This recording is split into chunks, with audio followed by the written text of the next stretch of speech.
Shalom saudara yang dikasihi oleh Tuhan. Sungguh kita bersyukur ketika Tuhan masih berikan kita kesempatan bertahan sampai hari ini.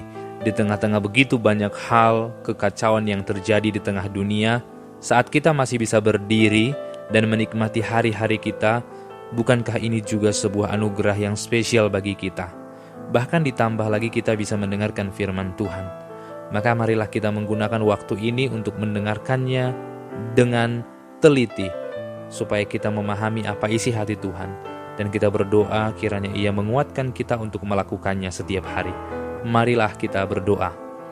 Bapa di dalam surga, kami sadar bahwa tanpa Tuhan kami tak akan pernah mampu memahami isi hati-Mu, dan kami tahu bahwa setiap hari kami berdosa, kami mengerjakan apa yang kami inginkan, bukan yang Tuhan inginkan. Oleh karena itu sucikanlah kami Tuhan dengan darah-Mu yang begitu mahal, dan murnikanlah iman kami lewat firman yang akan kami bacakan. Dalam nama Yesus Kristus. Amin.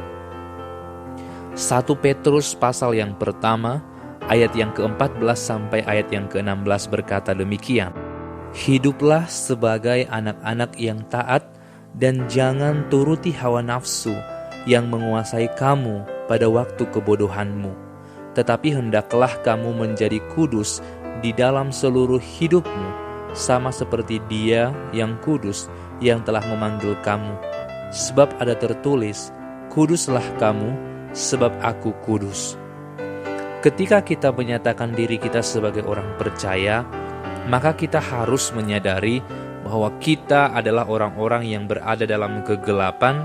Akhirnya Tuhan panggil sehingga kita berada dalam terang. Sesungguhnya kita tidak memiliki terang dalam diri kita, tetapi Tuhan memberikan terang itu.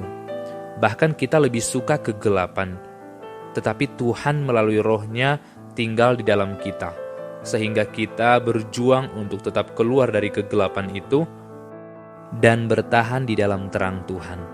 Maka ketika Petrus menuliskan bagian ini, dia menunjukkan ini kepada orang-orang yang sebenarnya sadar sudah ditebus oleh Tuhan. Sehingga ketika nanti kita baca di ayat-ayat selanjutnya, maka Petrus memaparkan, menjelaskan bahwa kita semua telah ditebus oleh Tuhan dengan darah-Nya yang mahal. Tidak bisa disandingkan dengan emas atau perak, karena darah Yesus itu sama seperti domba yang tidak bercacat yang telah dilakukan oleh tokoh-tokoh dalam perjanjian lama. Sesungguhnya semua yang dipersembahkan dalam perjanjian lama yang menyatakan pengampunan dan domba yang tidak bercela, sesungguhnya itu adalah bayang-bayang di mana Yesus domba Allah yang akan mempersembahkan dirinya bagi kita. Maka kita orang-orang yang ditebus, yang dulunya kita berdosa, yang penuh dengan celah, ketika kita mengaku percaya kepada Yesus, maka kini kita telah ditebus dan dibersihkan oleh Dia. Kita menjadi orang yang kudus, bukan karena kita baik, tetapi karena kekudusan Yesus diberikan kepada kita. Oleh karena itu, dikatakan di sini hendaklah kita tidak sama seperti waktu kita dulu belum dipanggil. Sehingga katanya janganlah menjadi sama seperti kamu masih bodoh atau waktu kamu berada dalam kebodohanmu. Dalam terjemahan yang lain dikatakan hendaklah kamu tidak menjadi serupa dengan dirimu yang dulu. Jadi kalau kita mengingat diri kita yang dulu sebelum kita sungguh-sungguh percaya kepada Yesus, maka seharusnya kita dapat membandingkan. Apakah ada perbedaan antara aku yang dulu dengan aku yang sekarang? Jikalau kita memang sama dari dulu sampai sekarang, kita tidak bertumbuh dalam iman, perbuatan kita semakin hari tidak semakin baik, maka perlu dipertanyakan apakah kita benar-benar mengasihi Tuhan atau tidak. Apakah kita benar-benar telah ditebus oleh Yesus atau tidak.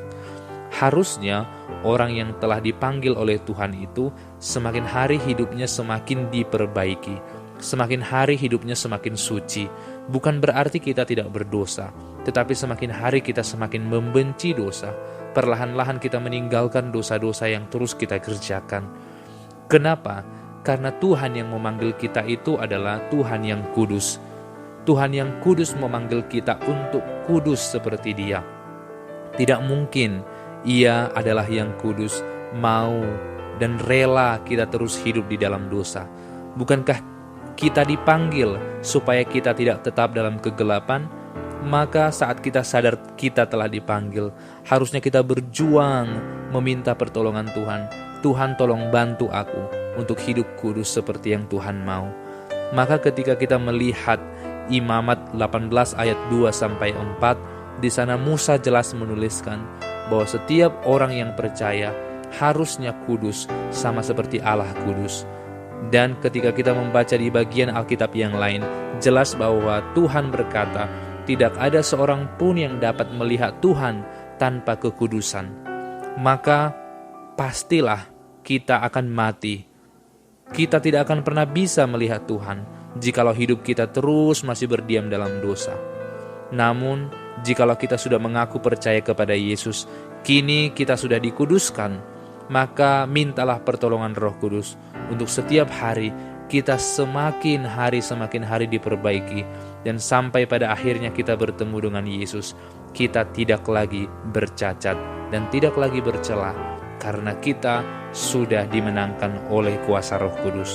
Oleh karena itu, terimalah kuasa dari Tuhan dan mintalah selalu.